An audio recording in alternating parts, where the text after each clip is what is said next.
By the late 1980s, most of the gold had unfortunately already run dry, and many people thought Yellowknife was destined to become a ghost town. That is until 1991, when diamonds were discovered at nearby Lac de Gras, around 300 kilometers north of here. This sparked the greatest staking rush in Canadian history, and since Yellowknife was the nearest population center, it became the staging point for those mines.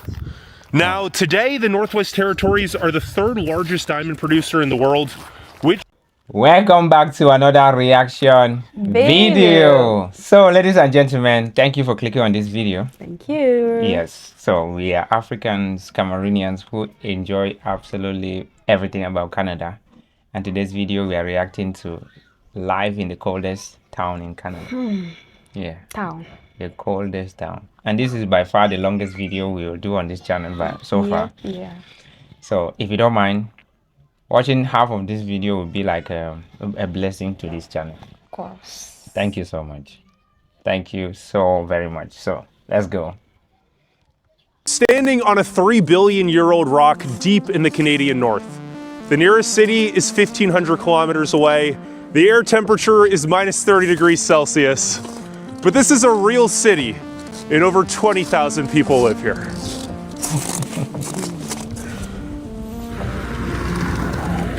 Welcome to Yellowknife, the capital and only city in the Northwest Territories.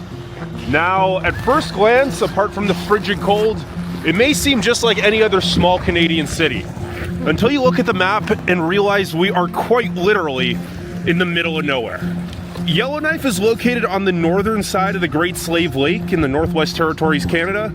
The nearest city would be Edmonton, at a 15-hour drive away in good conditions. But considering we're only 400 kilometers south of the Arctic Circle, good... The place everywhere is white with snow. And then 20,000 people are able to live there. 20,000 people live. It's not even it's a city. It's a city. Look at the high-rise building. How do they even build those buildings in there? Holy crap. Holy smokes. Arctic Circle, good conditions are not very common. Now today is Valentine's Day, February the 14th, 2026, and it's actually quite warm for Yellowknife.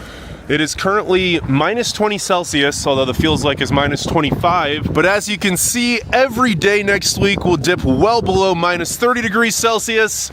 And with a mean January low of minus 30 degrees Celsius, Yellowknife isn't just Canada's coldest city with a population over 10,000 residents. It's actually the coldest city anywhere in the world outside of Siberia. Yeah, I thought Fairbanks, Alaska was cold, and it is the coldest city in the US, already having seen over 20 days of minus 40 just this winter. But on average, Yellowknife winters are actually 3 degrees colder. So as we pass this old post office downtown, originally built back in 1956, you might be wondering, why does a city this cold and remote exist at all? Why is the population growing by 3% each year? And what's life like for the 23,000 people living in a place so extreme, even by Canadian standards? Well, and just... Question though, like, what do they even do in the Northwest Territories? Like, what are the main economic activities that could be pulling people over there? That the population is increasing by 3% every year. That means people are moving there. Despite the cold and everything. Imagine that temperature is going below 22 degrees. Negative 30 degrees. Negative 30 degrees. That's colder than a fridge, than a freezer. Freezer is around negative 18 now. Negative 18. And they're going below. Jesus Christ. Just a bit, I'm going to be meeting up with a local Larissa who's going to give us an inside look at what life in the Northwest Territories in the winter is all about. But first impressions, Yellowknife may have the most impressive skyline I have ever seen from a city this small.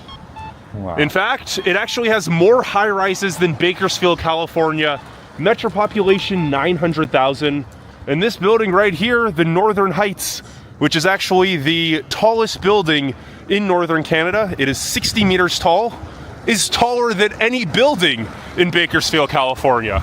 The rest of this massive, sparsely populated territory, however, makes even Alaska seem like New York City. Altogether, the Northwest Territories stretch 1.35 million square kilometers, or around 80% of Alaska.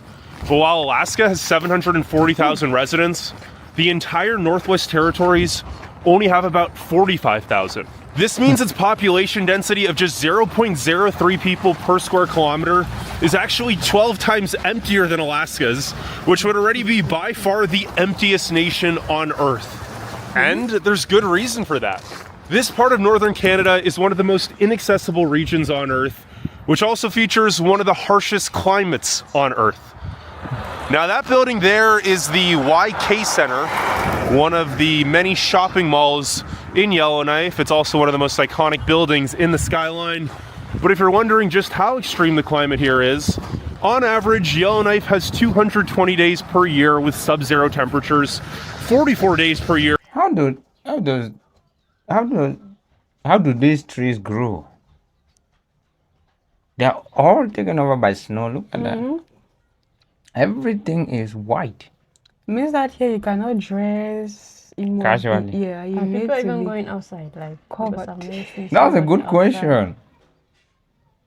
Or they're just walking inside their cars. Just go enter Do the house. people actually leave their cars and go outside? Even if you're just inside your car, it's not so very easy to drive inside snow like this, except you're using snow tires. Smoking. All your life you have to be covered. But it's nice. It's nice. Yes. Kind of See, you cool. live there. Where the temperature fails to rise above minus 30 degrees Celsius. And the coldest wind chill ever recorded here was minus 64 degrees Celsius, which is minus 83.2 degrees Fahrenheit.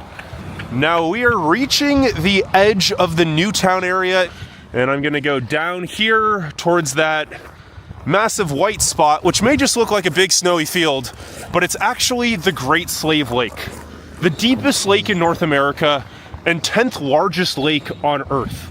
And before the Yellowknife Highway was completed in 1960, it was actually the only way to reach this city, with people and supplies arriving by boat in the summer months and by bush plane landing on skis for the other 8 months of the year.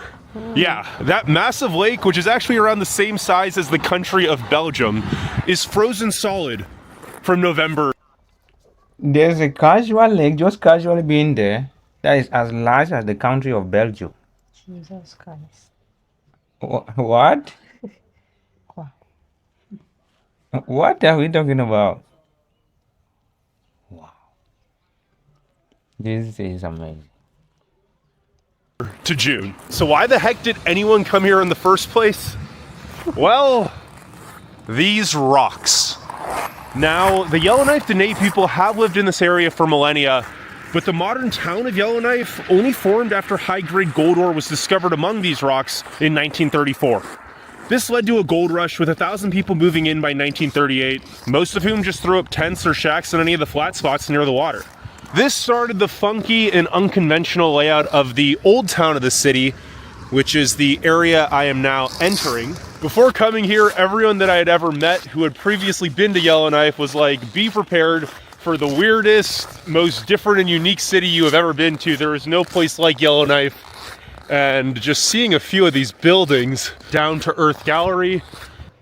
But when it's like this, do animals still live out there? Like, does it just kill all the animals I think outside? they're Or already maybe animals that their system are made to adapt to this type of environment.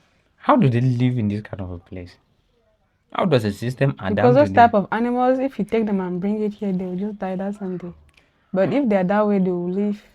How does an animal survive negative 64 degrees Celsius? I'm not sure they're animals. Holy crap! I see an animal surviving that kind of low temperature. You greet the animal and see that. I need to Well get their done, DNA sir. Well done. and put it in me. I need to take their DNA and use it. Another artistic looking building here. And then there it's like a storage shed or a military bunker of some kind, but it's probably an art gallery too. I understand what they mean. I mean, right here you have some old log cabins next to this aforementioned red shed, which I believe is actually a building supplies business. And then directly across this chain link fence, that is the lake. And Yellowknife is famous for having many houseboats. Yes, all of those artistic, colorful, and beautifully designed homes are actually on the frozen Great Slave Lake, and they remain there in the summertime too, floating around. And one reason people here don't just choose to live off the grid, but actually on the frozen Great Slave Lake, is because in the Northwest Territories, if your house is on the water, you can actually avoid land regulations and paying property taxes. But while Yellowknife has always been an unconventional and artistic place, it didn't actually turn into a real city until the Giant Mine, around 10 kilometers north of here, started operations in 1948. That mine alone produced more than 7.6 million ounces of gold during its lifespan, and it and the other mines in the area made it finally make sense to connect Yellowknife by road to the rest of Canada. So as we pass the Deda Ice Road, which is actually a road on the Great Slave Lake connecting Yellowknife to the neighboring community Deda. In 1960, the Mackenzie and Yellowknife highways finally reached the town, and in 1967, Yellowknife was named the capital of the Northwest Territories. But this building here is Weaver and DeVore Trading, which, established in 1936, is actually the city's oldest continuously operating business. I want to go inside and show you guys what an old trading post in the Canadian North would have been like, as well as show you what the prices are like. Should be a lot cheaper than the even more northern remote communities, as you can reach Yellowknife by road. Hey there, how you doing? Wow. We got some boots. So it's kind of like a mini do-it-all store. From outside, it looks like it has really freeze, but inside looks really warm. I feel like there are heaters in there. They should be. Yeah, if you don't, you will literally just freeze in there. My God. Some clothes and hats. Some camping chairs. Only 40 Canadian, wow. Very affordable pricing for the North. Cleaning materials like soap are gonna set you back $3.25. The big soft soap is about $17. If you want a big package of toilet paper, 12 big sized rolls, $32.50. Oh, strawberries are probably going to be a lot. It's hard to get. Oh no, not bad at all. $6.50. One Oh, apple wow. is $2.22 for one stick of butter. One apple is $2. Yeah. That's crazy. I think the Okay. price is 800 francs for one apple.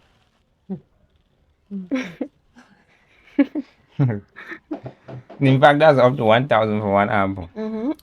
we sell like that three here, 3 for 1,000. Yeah, 3 for that $2.70. You're looking at $3.75, whereas for 4 you're looking at $10 Canadian. Ketchup is going to run you back about $5 for one of these smaller containers. 1 liter of milk, $7.75, whereas oat milk is actually cheaper than milk. Wow, $5.50. Case of Oreos, $10.35. And then you also have different tools like knives and axes. And then clothing is upstairs. Boots are... You know, here we really don't have like this type of shops where you just go in there and have And like you have clothes. to see everything from food to clothing to shoes. Either they have like a supermarket where they sell only food, like groceries, or maybe you have a shop where they sell only clothes. Theirs is different though. Look at very nice boots. 214 Canadian. Yeah, they got a big selection of things up here. Wow. Store does not look that big on the outside, but they pretty much have everything you need to be able to survive the Canadian North. Canadian Goose jacket is 1,300 Canadian. I think that's about what you would pay down south as well. Yeah, lots of Canadian Goose. Working safety gear. Well, that was a cool little look at a northern general type of store. But as we go outside, the snow seems to have ended and the sun is fully out. And if you have dreams of visiting the North or just traveling in general this year, staying connected in another country has never been cheaper or easier than with Nomad, today's sponsor. Nomad is a global eSIM provider that offers prepaid data plans for travelers in over 200 destinations. I personally have an American phone plan, so for my big Trans-Canada road trip, which includes 7 more videos coming soon, I use Nomad to stay connected. It's an advertisement. I think it's okay to just forward it. Yeah, but I think it still shows things that are right. But let's see. We'll leave the link in the description Below. At checkout. So next time you plan on traveling abroad, download the Nomad app or go to nomadesim.com and apply my 20% off coupon code from here at checkout to be instantly connected almost anywhere in the world. But for now, let's leave the Canadian Rockies and head back to the Canadian North. Now, despite Yellowknife growing considerably after the highway was built, as well as it being named the capital, by the late 1980s, most of the gold had unfortunately already run dry, and many people thought Yellowknife was destined to become a ghost town. That is until 1991, when diamonds were discovered at nearby Lac de Gras, around 3. What do they mean by Yellow? Some people thought that Yellowknife was destined to become a ghost town. I think I've forgotten the meaning of that ghost town. Yeah, when it was, because the gold that they were mining there, it got finished. A ghost town is just an abandoned town where people don't live there anymore. Yeah, that was meant by a ghost town. So when they finished mining the gold, people thought that since people were there because of the gold and gold has finished, they are going to abandon the town. Yeah, I think you understand it now. Yeah. So it shows that they discovered diamonds there. I never knew that there are diamonds in Canada. Shine bright like a diamond. And all like a beautiful star. Wow, Rihanna. Considerably after the highway was built, as well as it being named the capital. By the late 1980s, most of the gold had unfortunately already run dry, and many people thought Yellowknife was destined to become a ghost town. That is until 1991, when diamonds were discovered at nearby Lac de Gras, around 300 kilometers north of here. This sparked the greatest staking rush in Canadian history, and since Yellowknife was the nearest population center, it became the staging point for those mines. Now, today, the Northwest Territories are the 3rd largest diamond producer in the world, which, combined with all the government and northern logistic jobs, actually gives the territory by far the highest wages in Canada. The median income of $102,000 is nearly $30,000 greater than the national average. So while you may be thinking you couldn't pay me to live a place this cold and remote, for a lot of people, you literally can. But as we are now climbing up towards the top of a place affectionately known by the locals here as The Rock. Despite this city seemingly existing in the middle of nowhere, everything around it is nothing but the most pristine, untouched, beautiful wilderness. There's someone walking on the frozen Great Slave Lake on that side. And I want to take you guys to the view on the other side, because here is the Bush Pilots Monument, dedicated to all those bush pilots who flew up here well before there were roads. Here is the massive Great Slave Lake. We can see many of those houseboats that I mentioned earlier. Yeah, just funky, but beautiful and colorful, artistic homes. Wow. The craziest thing is that we will never have an idea of how beautiful this place actually is if you don't get there. Please, click the join button below and join this channel's membership. It will go a long way to help us come over to Canada. Yep. Yes, please do it. You can join with the lowest tier or whatever. Just join. Okay, we'll be very grateful. Thank you in advance for joining. And we just got the 3rd channel member. Yep, he's a frequent commenter on this channel. In the next video, we'll put out the list of all the channel members That we have already. Yeah. And also, thank you to Madame Lisa from the Great Lakes, and she actually donated $100 to us through PayPal. She actually sent us $100 Canadian through PayPal directly to us, and we want to just say thank you so much. Thank you, Mom. It's so Thank you much. so very much. That's so big that it can even pay our house rent for a month. Yes, thank you. We're Thank you. super grateful people. Any little thing that you help out is not little for us. It's your hard-earned money. You stress, you took time and build that. So we appreciate it. It's a good gesture. Thank you for your kindness. We are grateful souls. Thank you, you all. And then you see the ice roads and everyone driving on them. This is just something, man. Beautiful sunny day. What's not to love? Welcome to my sunny day. This is Larissa, so this is your home. Yep, this is my nice little cold home. It's nice today, the sun is out, lots of snow. I gotta go shovel tomorrow. Let me tell you guys something. I bet that if you get to that city and you walk outside, you're definitely going to see one Canadian walking with half child, with a half neck. Yeah. You're going to see a Canadian walking in shorts. Definitely, somehow, there's somebody out there who is going to do that after all the cold that you see there. Is it because they're already so used to it that Yeah, I feel like the DNA and systems are so used to it. You definitely see somebody walking with just casual I clothes. don't think I can even survive like a day in this place. Even if I'm putting on all like dress like how this woman is. All these layers. Yes. Yeah. Well, we just have to get there and see. Oh, but love it here. I love everything 5 minutes away. My dad was a single dad. Brought me and my brother up. I've started my career here with the government of Northwest Territories. Could be very, very cold sometimes, but that just means you gotta get out and get that vitamin D. Yeah. We lack it so much up here. We'll go on the ice road, Yeah. starting over there, and we'll make our way all the way to Detta. So Detta means Ash Point. It's another smaller community that's about 10 minutes on the ice road. As someone who grew up here, how has the city changed since you were a kid?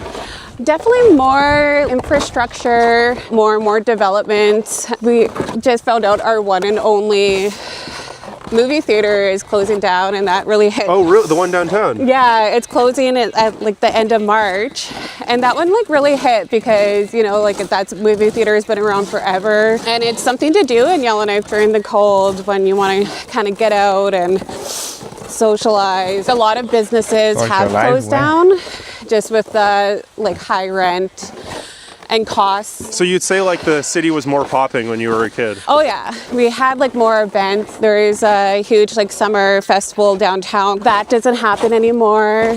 I don't know if you've seen our mall, but our mall is pretty sad. And our homeless population is pretty big as well. That wasn't as bad as it is today. Okay. I could take you to a few like encampments around. People live in camps in this cold? Yes. Yeah. Really? Yeah, just because like the shelters are either overflowed. There's an encampment over by the Legislative Assembly that I see every day, and they have like a little canvas tent set up with a fire going inside. Oh, so there's fire inside. Okay. Yeah. Like, they're staying warm, but I don't think a lot of them are that equipped. I think about them all the time when I'm driving by, and I'm just like, that would be so hard. So we are in the car, and first things first, we're not exploring Yellowknife, we're going to the neighboring community, Detta. By ice road. When we get up to this point here, you're going to want to remove your seatbelt. Oh, really? Just because we might fall in, but... Wait, how deep is the ice? Or how thick is the ice? I don't know how thick, but it's thick enough that we're like good, but safe precautions to just... And we're supposed to leave the windows open too, right? No, you're fine. For safety, take off your seatbelts. So these are all houseboats. They're actually driving on a lake like this. Yeah, that's why the baby girl is saying that she should take off her seatbelt because she doesn't know how deep the place can get. So they're driving directly on ice like this. And she actually grew here. Wow. Only in Canada would you see this. What the absolute hell? I like the fact that she's giving good impression about the place. Like, how? Of course, she has no choice but to give good impression. How? It's a town. She loves it. Oh, wow. And somebody like me who has never been there, I still have a good impression about it. until you get there. Until I get there and have a better, even a better impression.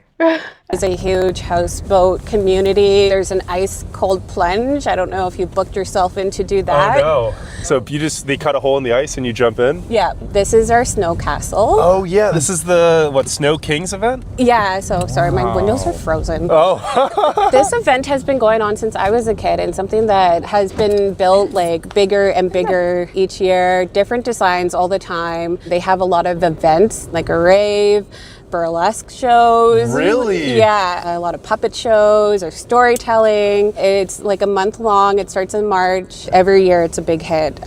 So they're still building it right now? Still building it, and then they do like an ice sculpting contest, ice slides for the kids. I brought my son here since he was little. My dad has always brought me here. You speaking about there being a rave and a burlesque show and then all these colorful houseboats, why do you think so many alternative styles of life are attracted to a place like Yellowknife?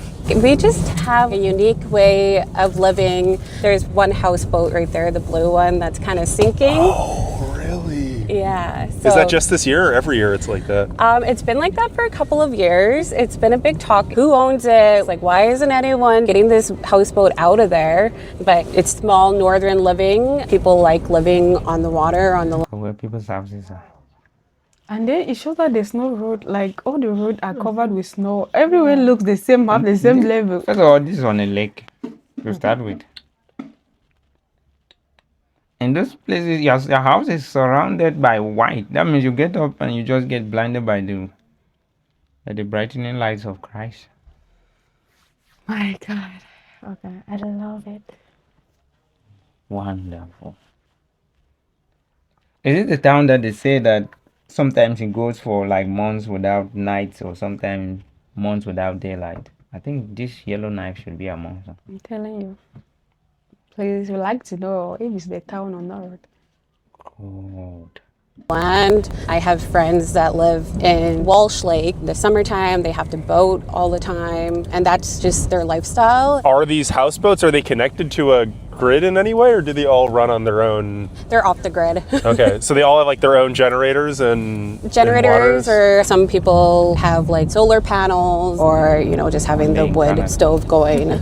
So I saw that guy biking. Do people do that? Just like bike across the whole lake? Some people run. Really? Or ski. It could be like minus 50 and they're just like running. So I came on a great day. It's only minus 20, the sun's out, but it's often below minus 30, minus 40. Is it just normal to you? Oh no, like every day I wake up and it is cold. I gotta go start my vehicle, but it's expected too. My dad always told me to bring extra socks everywhere because your feet will get, sweaty and you want to change your socks. So I always prepare myself. Don't think I'll ever get used to it. Okay. In January, February, sometimes March, I don't even look at the weather. I just know it's cold. Well, I guess part of the reason I came here, Yellowknife isn't just very cold, but it's also extremely remote. The nearest actual city is Edmonton, 1,500 kilometers away. There's only one road out of Yellowknife, and there's not much in between. There are smaller communities, like an hour outside of Yellowknife. There's Betchico, and then there's like Hay River, and there's Enterprise, and like the sense that you have a place to gas up or like grab a snack. It feels very, very remote, but if you're traveling, like, you're good. So have you driven down to Edmonton? Oh, so many times. And it's what, 15 hours? Well, with my dad. 12 hours with your dad? No, it could be like. She only keeps talking about her dad, her Yeah. dad, her dad. She speaks about the dad a lot. And it shows that she was raised by a single father, so two kids, a boy and a girl, so it makes sense. The father who took care of his kids. It's not easy, eh? It's not. To raise kids as a man. I think it's also hard to raise as a woman, though, as a single parent. But both ways, a man raising a kid as a single dad will always kind of pull really hard as compared to raising as a single mother. Because he's out there grinding every day, always busily doing something. Yes, you don't give them the children that attention or like understanding them. Yeah. Their changes, something, things like that. Yeah, but their fathers who Either do way, that. it's The way she talks about her dad, he took very good care of him. of her. Of her and the brother. Yeah. Run from like 6 a.m. to like 12 a.m. Oh, so is the road not continuous? You need to take a ferry. Well, there is a bridge now, but that was how we have to travel, you know, like even having food shipped up. I remember sometimes trucks can't make it up for whatever reason, or grocery stores can be a little bit bare. When was the last time you were in Edmonton? It was actually in August, but I didn't drive there. Were the prices down in Edmonton considerably cheaper than here, or is it around the same? It was maybe like a few bucks less. They have Costco, so love Costco. Yeah. So do people here go down to like drive down, load up at Costco, and drive it all back up? Yes, but we also have a store that's open Saturday, Sunday, where you can buy huge quantities. We call it the little mini Costco. Obviously, you can't get like everything that Costco has. Going off of all of that, do you even realize how cut off from the rest of Canada you are here? Yeah, it's pretty, Like I have traveled and went to Australia, and I had to catch like a flight from here to Calgary and then Calgary to Vancouver, have like a long layovers because we don't have direct flights. Like you'd have to go from Yellowknife to Vancouver, Vancouver to Calgary if you wanted to go to Calgary. Like sometimes that's the route. Yeah. Do you feel very isolated here? Not so much, no. You know, I grew up here. I have a lot of friends. I have a lot of family here. It would be nice to have more than one store to go shopping at. There's been a lot of like clothing stores that have closed. So this is Detta.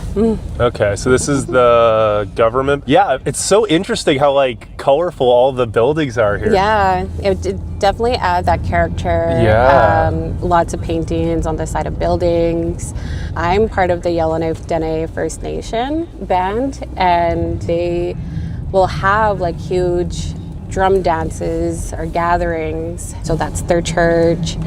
They do amazing work with Yellowknife and the community. And usually when they have a drum dance, Since we started watching this video, I've not seen any green tree. Every single thing is white and any other color. White. And then Everywhere is white. and the buildings are so good. I mean, the buildings are really like nice. Yeah, just nice structures. Bungalows. Something you just like to spend the night, just enter the house and feel it in your muscles, your bones. What do you mean? Feel the house. It's so nice, honestly. Their communities are so good. It's something that us Cameroonians will never have an idea that these kind of places exist. Like, how do you even comprehend living in a place like this? Temperature of -30, -40. Showed this to my grandmother. She said, "Nope, you're lying. It's AI." it's like they'll be in the building there. Okay. And they use that space for other things like intergovernmental meetings, Indigenous graduation. I had my Indigenous graduation there. Okay. So did you go to school here or in Yellowknife? I went to school in Yellowknife. So there's the Detta office. We also have an office in Nadilo. If I had to pick up something from here from my band, like I could just go to Nadilo and not have to come all the way to Detta. So how many people live here about? Ooh, I will have to check that out for you. So we drove through the whole town though. Pretty much this is it. Like they don't have a convenience store. They have to go to Yellowknife. There's no gas station. There was the band office talking about having one of those in the community just so it's more convenient.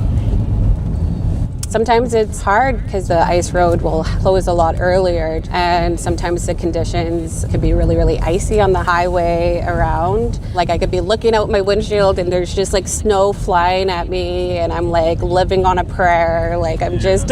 And you know there's no community for the next 3 or 4 kilometers. And that's why you have to be prepared when living in the north, and if you're going out on the land, have like a little survival kit. Like I was going to Hay River to pick up my partner, and it was like a 5-hour drive early in the morning, and I was just kind of like really nervous to do this on my own. So I, packed up extra clothes. I packed up a sleeping bag, like a jerry can of gas, just in case. And you don't have like signal on the road either. Like you don't have a cell service. Yeah. So you gotta be like, I gotta be prepared. So what are like obviously that, but what are some other things that are a normal way of life in the north that people down south would never even think of? Having like a land-based knowledge. I've heard a lot of scary stories of people just getting stuck and they'd be like at their camp and then, coming back, they'd get turned around because there's like a bunch of snow or they lost their way. And there is businesses that teach employees how to survive the wilderness. Like if they were catching a plane to a smaller community to do work, they're I've seen a bird flying. I don't know how can it survive? Hold on. Let's see. Wow, hold on, please. stuck and they'd be like at their camp and then coming back they'd get turned around because there's like a bunch of snow or they lost their way. And there is businesses that teach employees how to survive the wilderness, like if they were catching. Yeah, that's a bird. Flying, and then Where is it? How does it doesn't look survive? like it's attacked by any snow or whatever. It's not white. It's not white. It has no snow on the body. Oh my god. Look In at a that. plane to a smaller Enjoyment. community to do work. Their plane went down, they would teach them those survival skills. So have you ever gone to any of the like remote northern communities? Yes, to Trout Lake, and that was like a small charter. I brought my snow pants, my boots, a small bag of canned food because you never know what might happen. In any of the smaller communities, compared to that, is Yellowknife considered like a big city in this part of the world? Yes.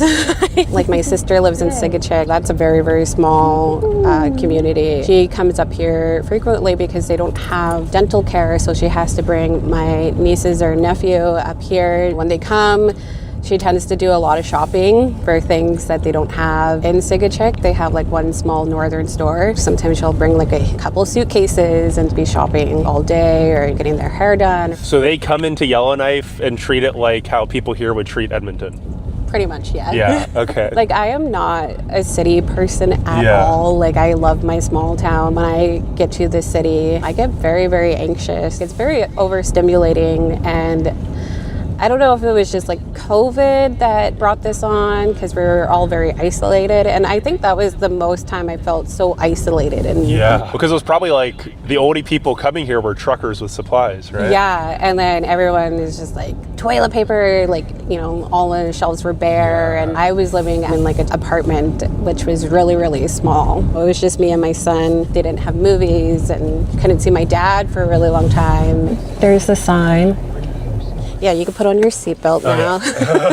We will go to Giant Mine. There was a lot of historic events, huge labor disputes, someone actually blowing up Giant Mine. Someone blew up the mine. Yeah, it was in September 1992 during this like huge strike that was happening. Well, it's not open anymore, but there was a lot of contamination that happened. Like my dad had worked at Giant Mine. Really? As an electrician.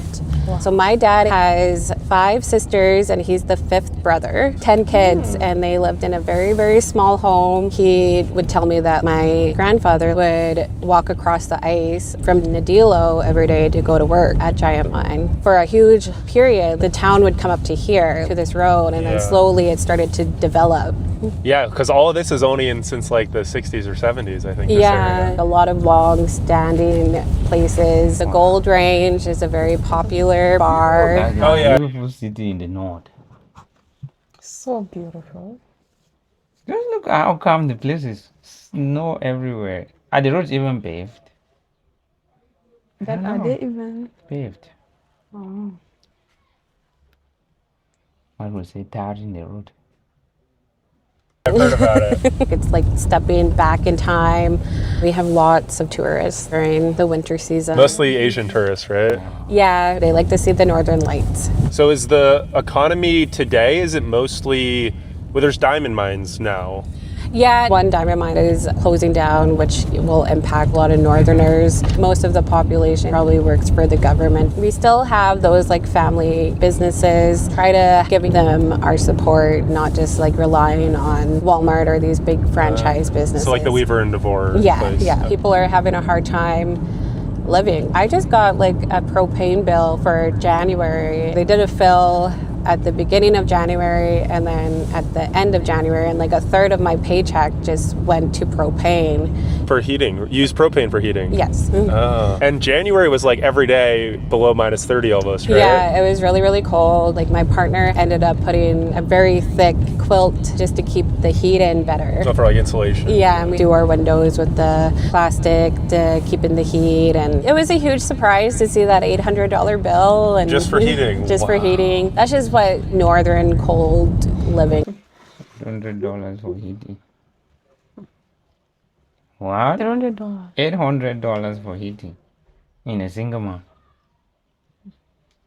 Wait. Oh, Wait. Take 4 times. What's 4 times 8? 4 times 8 is 30. 48, right? 48, yeah. So that's 480,000. No currency. I do not such. 480,000 only for heating in a single month. Wonderful.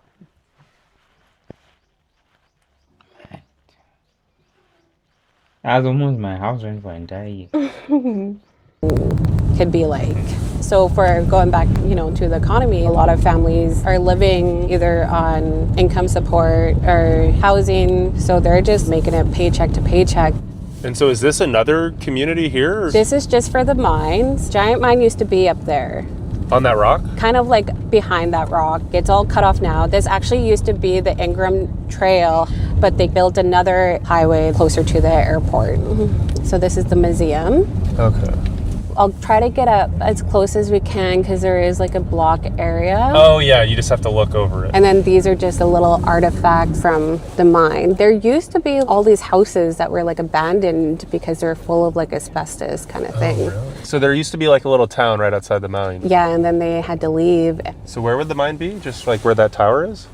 Yeah, it'd be around here. So like when your dad was growing up, everyone worked here. Yeah, pretty much. We had the bay too, like Hudson Bay, and The Hudson Base Company was here. yeah, like I've had friends who worked here and they would have to be in hazmat suits when they're going down just because it's like contaminated. And Oh, really?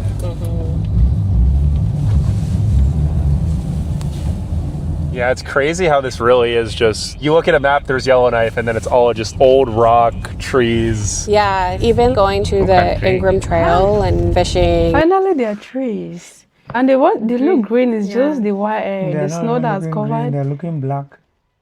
Take it, go. You're going to see green trees. And The Hudson Base Company was here. yeah, like I've had friends who worked here and they would have to be in hazmat suits when they're going down just because it's like contaminated. And Oh, really? Yeah, very well. Wow, look at that. They're absolutely smoked by snow. Yeah, Such that they now have a black color. they appear to be black. Oh my god. Wow. What is this? Danger. Yeah, it's crazy how this really is just, you look at a map, there's Yellowknife, and then it's all just old rock, trees. yeah, even going to the Ingram Trail and fishing or, camping, it would take maybe an hour, give or take, to go to those type of places. And I just love that, not so much driving. This is kind of like what the gold mine was looking like. That photo is only for what, 3 months of the year there's no snow? Actually, it was only 3 months of the year. Okay, so our spring, May is mostly when the snow clears out. Summers are very, very beautiful, but I'd say snow hits around October. So you get June, July, August. So 4 months of no Yeah. snow. But it is still cold. In the summer, it's still cold. Yeah, just like with the lake, in the summer you can't see ice. There could still be ice like way in the northern side. So if me and my son were to go to our cabin, like the water's just so chilly. So you can't really swim in it ever. He likes to. He's like a polar bear. I don't. I'm like, Yeah. not for me. Wow. So this is all just stuff that would have been working on the mine. Yeah. Bulldozer, yeah. Old turbine. That looks like a tank up there. You said your dad is Métis? Yeah, my dad is Métis. And so his father moved here? Yeah, my dad grew up here. My papa's lived here, met his wife in Northwest Territories. But so your family has been in Yellowknife for around how long? I'd say since the beginning. So like the 30s? Yeah, you know, all of my family grew up in Yellowknife, and I couldn't imagine living somewhere else. When I go to different places, like I try to really picture myself there, but I can't. My grandma and my sister lives in Edmonton, so it's nice to have like a home that, you know, like you're not living in like a hotel or anything. Yeah. But yeah, that hustle of like the city life, it's not for me. And would you say most people here are much more nature and peace oriented? Yeah, every time someone moves down south, they're like, oh, I hate Yellowknife. They come back. Like, they always come back. Really? Yeah. Wow. So most of your friends, did they grow up in Yellowknife or did have A lot grew up in Yellowknife. A lot of my friends have moved for, you know, work. And I'm starting to become that person where I go into a store and like I run into someone that I know all the time. Or can we go in the car? Yeah, for sure. A little cold. Oh, sorry. I went out without my hat. 5 minutes outside was not a good idea. So what would like the main gathering places be? So on the Ingram Trail, there's like the Yellowknife River, and in the summertime they have, you know, like Indigenous days. In like social places, I don't go out anymore. I don't drink or anything, but you know, the bars could be pretty wild. Gold Range is pretty lit sometimes. Okay. And yeah, like if also like during Christmas, Jennifer Gardner was here. Really? Yeah. For Northern Lights or what? Northern Lights. Her mom wanted to see the Northern Lights, so she came up, was having breakfast at Ricky's. That was a pretty cool experience. I mean, I love just looking at more obscure, off the beaten path places, but I feel like many people have never even heard of Yellowknife. Yeah. When I was traveling, having to give directions of where I was on the map, but when they think north, they're like, oh, Toronto. And I'm like, no, not quite. They're like, we love Toronto. And I'm like, So this land historically was Alderney, but now there's quite a big Métis and Inuit population as well, right? Yeah. So here's kind of like a historical timeline. Oh, yeah. Wow. So this is what it looked like. Are there some particular privileges that people get living in a cold town like this? There are programs that government help them out, like to make their life a bit easier living in a cold place like this, or what? Or everything is up to you. I think government intervention is part of it. I feel like Like so. getting their houses warm, like giving them access to things that can get their homes warm. Like heating system. Yes. Yeah, but that woman just paid $800 in January to get her house, to get heating system. So I don't know how the government is helping. Maybe it would have been $1,000 or what? If the government did not intervene. Crazy. In the 1950s, before the road or the highway came to town. So this is the rock, right? So Wildcat Cafe. Now we're directly across it right there. Wow. Yeah, so my grandfather lived down in Delo in like this area, so he would have had to walk across the ice all the way over to Giant Mine. So he literally walked. Yeah, all the way from the... So interesting in these northern communities. Other parts of the world, in the wintertime, it's like people hunker down, they're not as open. But in the north, it's like when everyone can come together because the ice roads. Yeah, and there's still like events that happen. My friends would go to Betchico to the hand games tournament. These communities collide a lot. And then of course, there is a lot of rock in this area. Lots of different minerals here. Oh, and this is like a old workshop. Wow. Yeah, it's really that like northern Canadian frontier style. Yeah, they'd still have dog sled races. A lot of my friends live in Cam Lake, and if you go to Cam Lake, you could just hear all the dogs. And that was a huge transportation way of life back then. Oh, so you're talking about too, lots of arsenic. Arsenic, asbestos, and a lot of our lakes are polluted from it. My dad just recently did a test where they checked to see if there's any arsenic in us. My son's school, I had one of my friends who would come and show them how to cut up meat, like wild meat. And They teach you that in school? Wow, yeah, that's and cool. like there is kind of like a university that is living off the land for like 2 weeks with, Indigenous elders. My friend was one of the first students to go, and she had lived off the land for like 2 months, I'd say. Well, that was cool learning a little bit about the old Yellowknife, but I guess now we can go see some of the newer Yellowknife. Yeah. So what's the most unique thing about Yellowknife? Northern Lights. Are the Northern Lights still cool for you, or are they just normal now? They're pretty normal. You know, if I was in bed, my partner would be like, you should have seen the Northern Lights. And it's like, well, I was asleep. So you're not going to go out of your way, but it's like if you're already out and driving home at night and you see them, you're like, oh, we'll pull over for a little bit. Yeah, and sometimes they're just so intense. I'm driving and there's just, the Northern Lights are beautiful. How often does the road out of town close? In 2023, the whole town of Yellowknife got evacuated due to wildfires. Oh yeah, I heard about this. Yeah, my sister and my mom and my You know niece. about the story? No, I've never heard about it.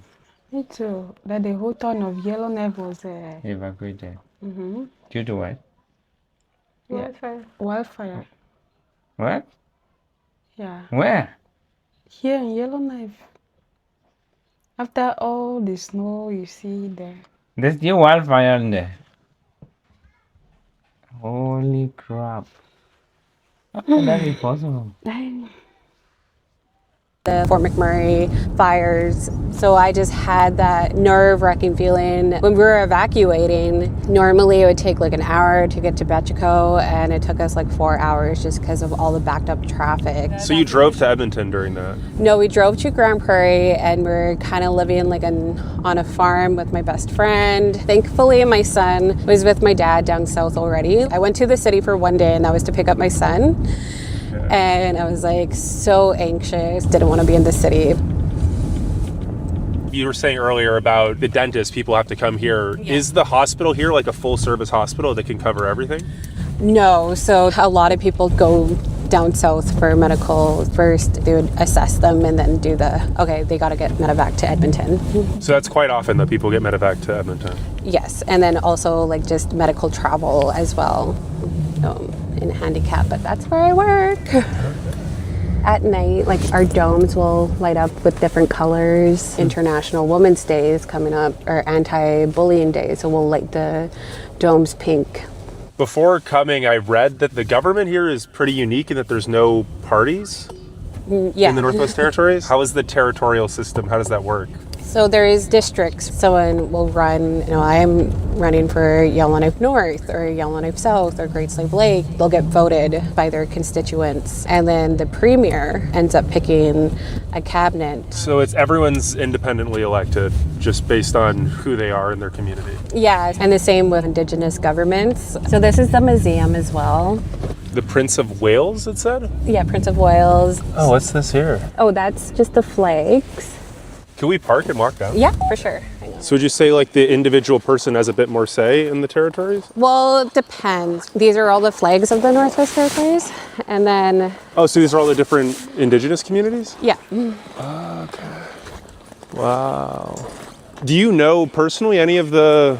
I mean, you work here, but do you know them all personally? Yeah, I know all of them. Not personally, but like I will help the chamber supervisor prep. I'll help our interpreters. Everything that the MLAs are saying during session, we have interpreters of different Indigenous languages and booths.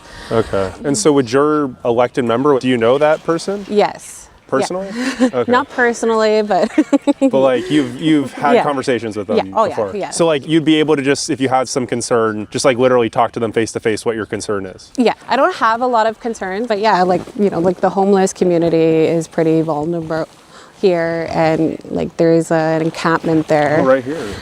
In the summer, there was a whole homeless community of tents being put up. A lot of them had to take it down. Would you say that's like been brought to the attention of the government here? Yeah, I feel like our government is like very slow moving. There is a lot of housing developing for families that need it, but it is like a huge issue. And then people that can come up here end up staying, living amongst the homeless. Oh, so would you say a lot of the homeless here aren't from Yellowknife? Yeah, they're from a lot of like other communities. During evacuation too, it was like a struggle, and it was like, how do you even keep track of all of these people? Because it is cold all the time, but I know like a lot of them would rather be in like their own little small tent than being in a shelter. Really? Yeah, it's kind of like a fight. Like you have to go, line up, and there's only so many beds. And a lot of them too have like addiction issues, and we don't have like a rehab. So there's a lot of drugs in the community here. Lots of drugs. And it all comes up on the road? Yeah, so there's a lot of people that give supplies to the drug dealers, and then not even just drugs, like it could just be like alcohol abuse. Some of them can be really, really sweet, and some of them are just struggling and, have bad days. Some of the homeless will, break into the apartment buildings and kind of just set up there, but also being under the influence can cause like a lot of destruction. So would you say there are like dangerous neighborhoods in Yellowknife? I used to live downtown, and every morning you could hear them like leaving the Salvation Army because they have to leave every morning. I never had like any huge issues living there other than like it could be noisy. But I know that there is some parts that can be very challenging with whoever's living in the building. Could be a drug dealer, and a huge company that rents out places. It's called Northview, and they don't take the best care of their apartment buildings. Issues that should be fixed right away don't end up getting fixed.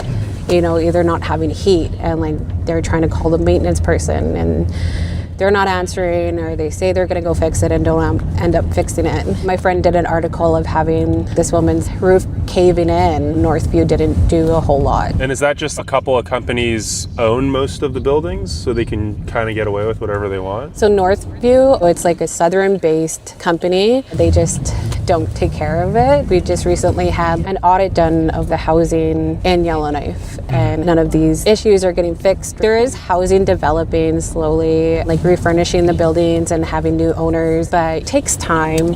Oh, there's a college here, College of Northern Canada. So that's one of the colleges. Oh, there's a few in Yellowknife. Yeah. Oh yeah, you were talking about the indigenous one. Colleges look like Ministry of Ministry of Higher Education. Higher Education here in Cameroon. It's That's just a a college. college. It's not even a university. College or university. College university there. Yeah. But here college is high school.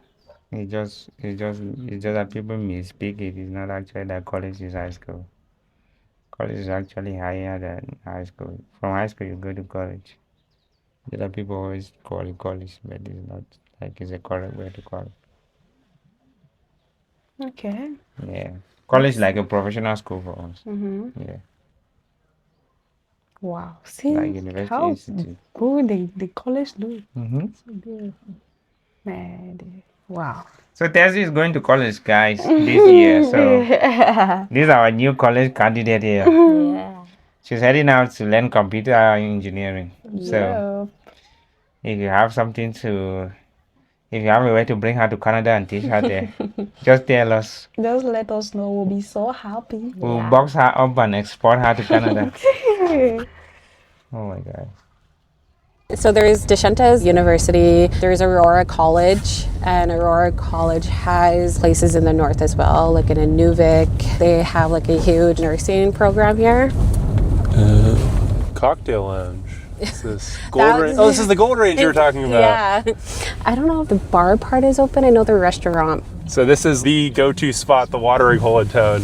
Yep. Or, the Raven pub is down there as well. That could be pretty bumping. It's uptown as well, called the Monkey Tree. I've did my time. Okay. Yeah.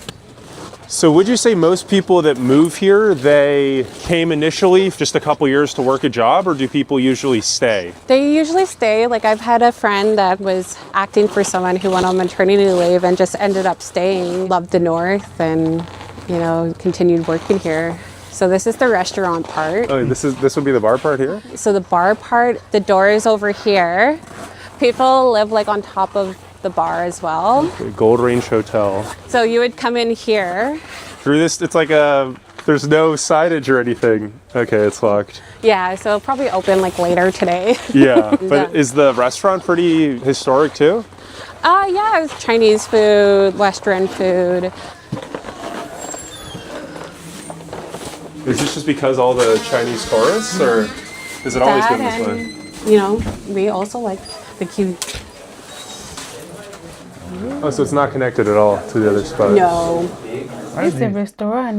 It looks like somebody's classy. It looks so different outside, like Yeah, outside it looks different. something. Yeah, building looks really classy, like extremely classy.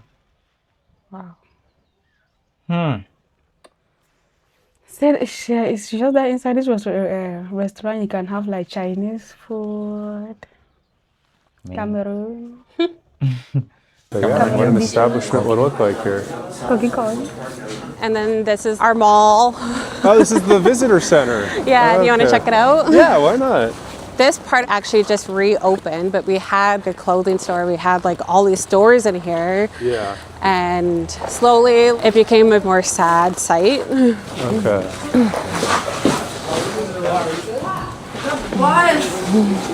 Oh, so it's like an actual, it was an actual mall, but now it's Yeah. almost all empty. Wow.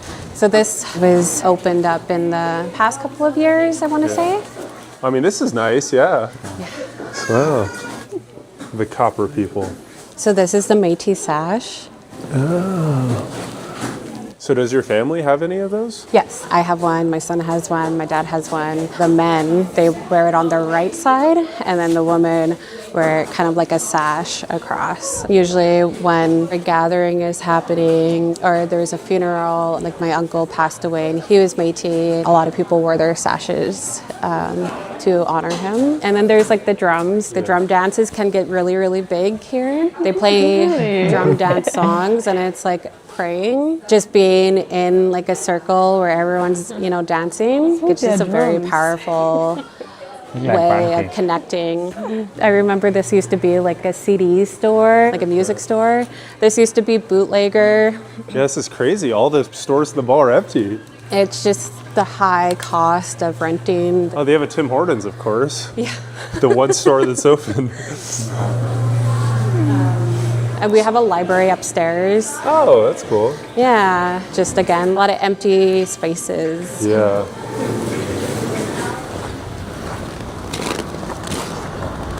So at night, there could be like long lineups coming out from the Raven or, you know, the Gold Range. And Really? Yeah, like it could be very, very So popular. tonight is a Saturday.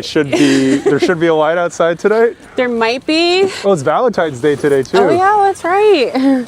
Do most people who live here, do they mind the cold? The people that go biking and running and everything. So most people still like get out and about even during the cold months. Yeah, I had my supervisor, he would bike every day, and I asked him like what was his cap, you know, like is minus 35 your cap, and he didn't have a cap. And he would bike his daughter to school, but now because he has like another daughter in preschool, it'd be a very long bike ride from his place. And what's the coldest temperature you personally remember? Oh my god, like minus 50 something. Yeah, it was cold. Like you go Negative 60. Fahrenheit.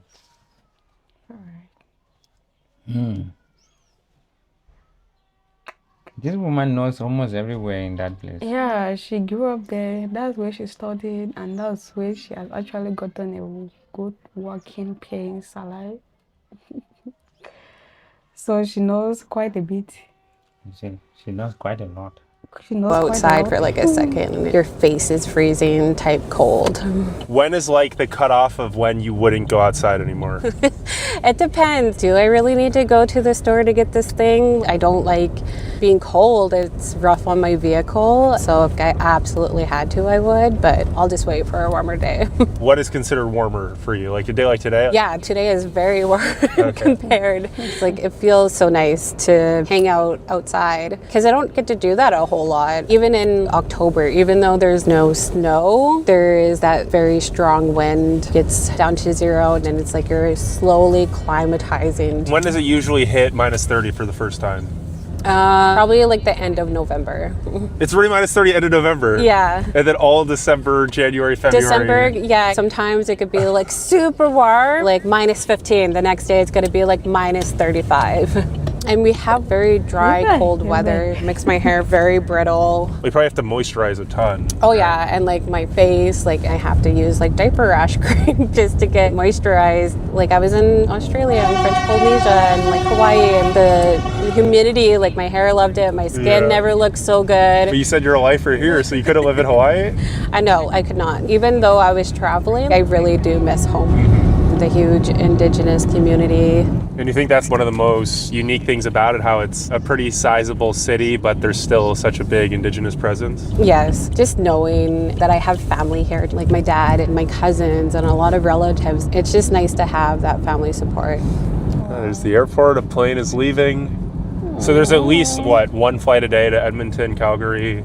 There's a couple of flights to Edmonton and Calgary, and then there's also a direct flight from here to Toronto. Really? Yeah. What, 5-hour flight? Yeah. Is Canada as a whole working to trying to get a lot of people to move here? What I found, we have a lot of work, but people move here and are having a hard time finding a home when someone posts that they have a house for rent. So many people commenting and like, we're interested. So the population's growing? Yes, my co-worker, like he's from Toronto. He works in finance with the Legislative Assembly, and he was just not expecting the cold, but he seems to be enjoying it because he's still here. So he moved here because he just wanted something just very different from Toronto? I think so, and the pay was high as well. Like, So for a lot of people, it is just the higher incomes is why they move yeah, here. but then the cost of living, you know, like $800 bill. Some of these houses are like really, really big, but the heating and the electrical bills could be super high. My dad, he's an electrician. He has a really high income. And when I told him, Dad, why don't you buy one of these big houses? And he would be like, Larissa, these people are suffering. Yeah. It's all great until that power bill comes in. Yeah, so you guys have all your main chains. You have Co-op, Canadian Tire, Staples, Ho. You have a brick even. That's We like have furniture, right? Yeah. And is the selection here the same you would have down south, or is a lot of stuff out of stock usually? A lot of stuff is out of stock. Dollarama, for instance, we don't have a lot of stuff that I'd see on like TikTok. And there is Walmart, Subway, Fatburger. So every chain restaurant you pretty much have one of here? Yes, and it's just someone take the initiative and wanting to start a chain. So like with the movie theater, because it's closing, people have contacted Cineplex to get that chain up here. I know I keep going back to the theater, but it's like a big staple. It's been there forever, and it just sucks because it's such a small business. We have a Bone and Biscuit. This building is like a women's clothing store that just closed. It's kind of crappy because we are very limited in where we buy our clothes. So is most of it like online shopping? I do a lot of online shopping, yes. And is Walmart pretty stocked usually?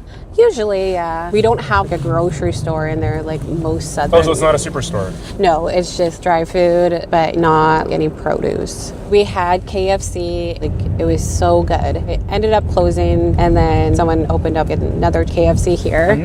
I know Canadians like to build their houses with wood, but I don't know if in this town they're building with wood too. Yeah, I think it's with wood. I've not seen like that. You think so? And we literally had people from all over the north, and there is lineups like going around the corner when it opened. Well, you have Anytime Fitness even. Wow. You Yeah. got all the main chains. Yeah. So here's the Starbucks and the KFC. How new is this, would you say? Oh, that's a big line at Starbucks. Wow. Yeah, maybe in 2022. Oh, so really recent. Yeah. Oh, there's Best Buy Express. That's the smallest Best Buy I've ever seen. Booster Juice. So that's our multiplex. Like there's 2 arenas in there. For like hockey? Yeah. And then next door is the field house, which has track and 2 soccer fields and a little play area for kids. Oh, because everything has to be indoor because there's only, what, 3 months of summer? Or Yeah. of non-snow? So this is the new aquatic center. So this is a pool. Yeah. Has the slides, has a sauna room. Wow, they have electric vehicle chargers in the north. Yep. A lot of people use battery blankets for vehicles. Oh, is that what people, when they have the tarp over the front of their car? Yeah, so that it's called like a bra, and it keeps the heat in. Some people, they'll use cardboard boxes. So your son, does he ever have cold days at school? Not yet, but he hates the cold days because then he can't go outside and they have to stay in the classroom to have recess. Oh, so they don't have recess when it's below what temperature? It could be like minus 25, but a wind chill of minus 30. And sometimes it could be weeks like that. And This is huge. yeah, this was in development for so long, And when did it finally open? just last year. Wow, yeah, look at this. This is huge. There's like a whole slide. This look like things you see in movies. And finally, the place where people can go swim. Even the place that cold, they After they go, people still go like go But you know that and the swim. pool will not be as cold as outside. Yeah, because it's actually inside Yeah, the it'll be house, warmer, like by far warmer. and they might have warmed the water.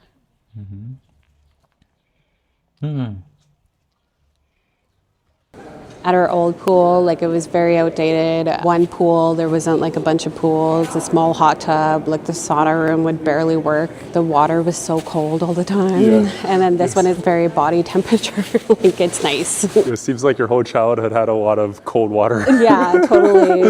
I think this was the last big project that the city of Yellowknife has done, other than developing more apartment buildings. Is that the biggest thing you would say Yellowknife's lacking, is just not enough housing for everyone? Yes, it would be nice to have more clothing stores.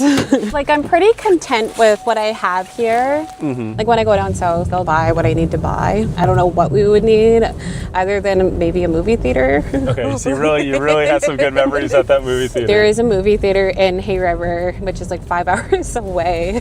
So you would drive 5 hours to go to the movie theater there? I don't know if I would do that, but it just sucks that we don't have like a place to go watch movies. Yeah. This is our old pool, you know, closed down now, but that's how big it was. Pretty. I mean, it seems like a pretty nice building still, just not as fancy as the new one, but...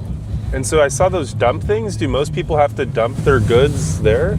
Yeah, for recycling. We have a dump going towards Giant Mine, and they have like a salvaging area. My son's grandparents, for their cabin, a lot of the stuff that they found came from the dump. You're glad you grew up here and you think it's a good place for your son to grow up? Yes, I do hope he like goes and ventures out into the world. But yeah, his dad. One thing I remark about the town is that I don't find people outside. Very few People are out. people outside. You Because hardly see someone first outside. of all, it's hard to like Side of the family lives. be out for more than 15 minutes. Maybe you just have to be home, get to your workplace, go inside, walk, do one or two, go back home, enter a car. Are their cars having heating systems? Like you could feel warmer in the car. It's possible. I think so. Here, my family lives here. He grew up with a lot of his friends, and I do hope that goes to school, but comes back here to work, because it would be nice to keep the family line here.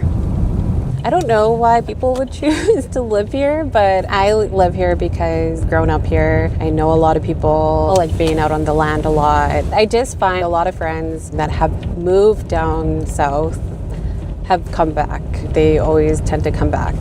What do they say is like that brought them back? You know, they have connections here more than they would down south. When you're living in a small community and you go down south, it could be a very big shock in careers. You know, in Alberta right now, like my nieces are having a hard time finding a job in Edmonton, but here it's like it would be a lot easier for them. So there's a lot of job opportunities here. Yeah, and just having the beauty of the north around you all the time as well. Yeah. No, it seems amazing. Well, The movie theater. where is it again? It's right here. Oh, right here is the movie theater. Yeah. Wow. So it's upstairs. Cinema. Goat, Wuthering Heights, Send Help, Precambrian Building.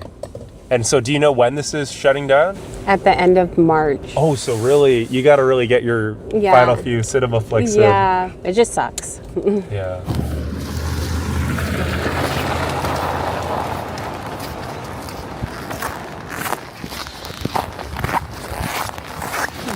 It is the following morning and a lot colder. I have decided to go for a walk in the woods at a place called Tin Can Hill on the eastern edge of town. Decided to go for a walk in the woods. Negative 31 degrees Celsius. I agree for a walk. What if it is a polar bear in there? You're taking a walk. Wow. Look at how beautiful the place is. I'll be tempted to do this. I don't blame him. Air temperature right now is minus 31 Celsius. I believe that's about minus 25 Fahrenheit. In a couple days, it'll get to minus 41. But I'm starting to understand why people live here. The peace and serenity you get in these cold northern forests, where you truly just feel like you're in the middle of nowhere. And I think that, much more so than the cold, is what blows my mind the most. That you have a full-fledged city this far north in the Canadian interior, not close to any coast, 15 hours from the nearest city with not much in between. You guys saw the downtown, you guys saw all the box stores, but then you go 5 minutes in any direction and bam, you are deep in the untamed wild and virtually empty Canadian North. I love extremities, places that are so extreme that it doesn't make any conceivable sense for there to actually be a settlement or a city there. And I think Yellowknife really fits the bill. It is so cold, it is so remote. Yet not only do 23,000 people live here, many more are moving by the day to build a life in the north. We are now to the edge of Tin Can Hill. I really love how many trails there are here, even in the wintertime. And granted, there's snow on the ground for 8 or 9 months of the year, so you need to get out and about, even in the wintertime. We got a snowmobile on the beautiful Great Slave Lake. Is that a houseboat? I think it is. An A-frame cabin houseboat. But what an absolutely stunning view of the deepest lake in North America. But while Yellowknife was by far the most remote, off the beaten path destination I have ever been, I am already itching to go even more remote. So let's hit 10,000 likes on today's video, and I will see you guys from Nunavut as well as the Yukon. It's now nighttime. Downtown is about 1 block that way. And right next to downtown, you see the Aurora Borealis, baby. The Northern Lights. Insane. Insane. Oh, there's literally a plane flying next to the Auroras. That is wild.